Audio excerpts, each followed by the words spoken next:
It's my great pleasure to welcome you, each one of you, to Summit 2011. My name is Chip Levengood, and I'm proud to be the chairman of the Overseas Vote Foundation.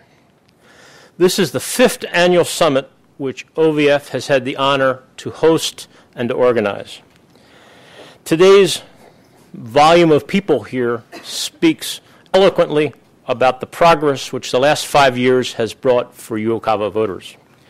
We're pleased to see many familiar faces, and I had the chance to say hello to some of you, but we're really thrilled that there's so many new faces in today's audience.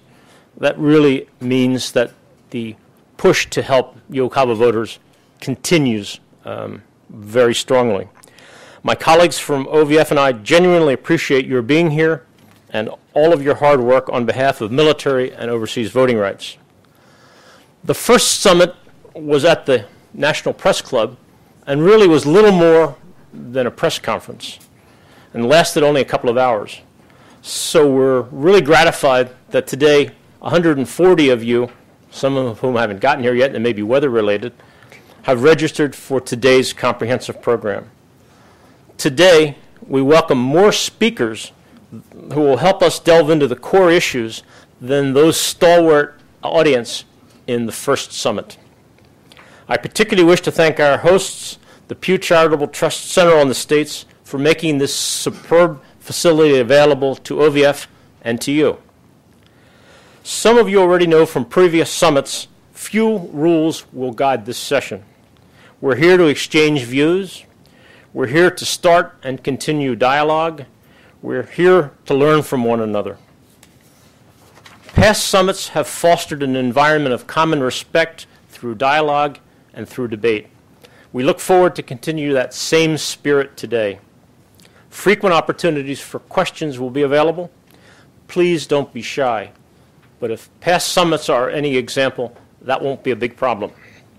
Finally, we encourage you to use this opportunity to exchange business cards and build new bridges to individuals and organizations. As I look at the full day's schedule, we'll cover a very broad range of topics.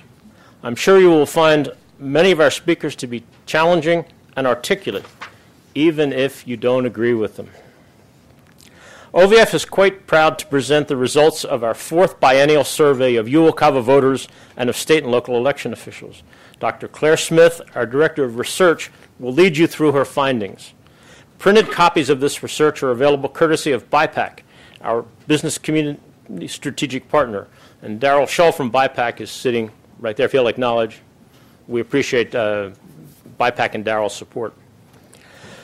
Next, again, if weather allows us, our moderator of the next panel is in transit from Cleveland. But it'll be a panel moderated by Professor Candace Hoke, who will look at how technology can make voting safer and easier for absentee UOCAVA voters. And then we'll hear directly from senior state election officials about their state's 2010 experiences with the changes mandated by the MOVE Act. We're particularly pleased that this new panel will be led by a new summit participant, Richard Smolka, well-respected editor of Election Administration Reports.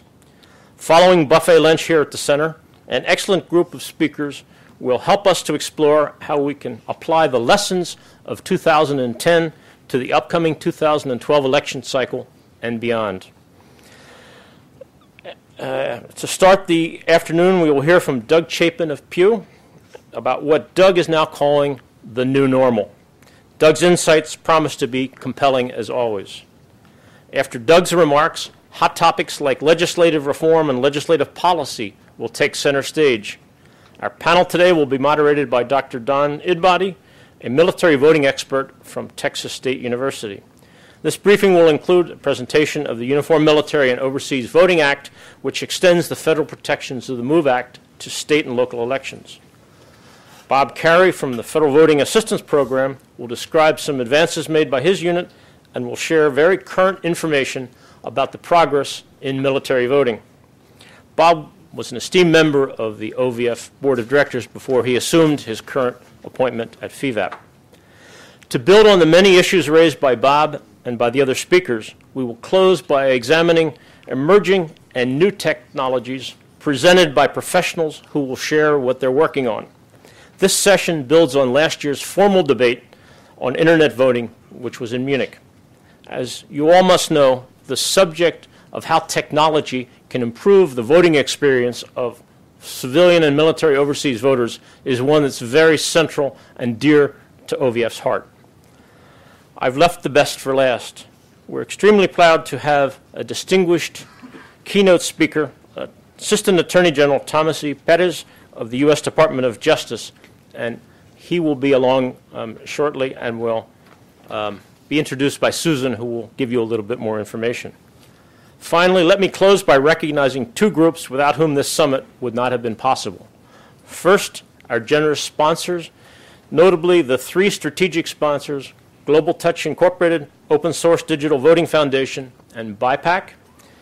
Two supporting sponsors, CITL Secure Electronic Voting and Bearcode, and targeted sponsor, Democracy Live.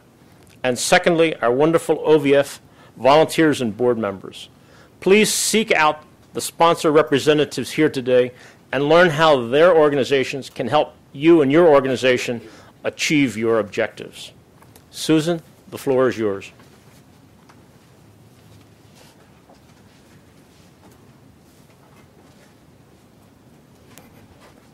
Good morning, everybody. It's great to see all of you here. So many faces that I know, and I have to say it's really a thrill to have so many new faces in the crowd. As Chip was saying, this kind of started small. I was told if we could get 5 people in a room in Washington, we should consider it a success, at which point I just said, that is not going to happen. And I called everybody I knew and said, just bring someone. It doesn't matter if it's your cleaning lady. Just get them in the room.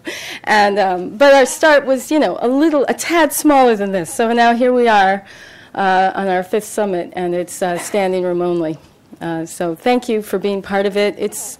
This summit is not about OVF. It's about this community, and it's about the cause.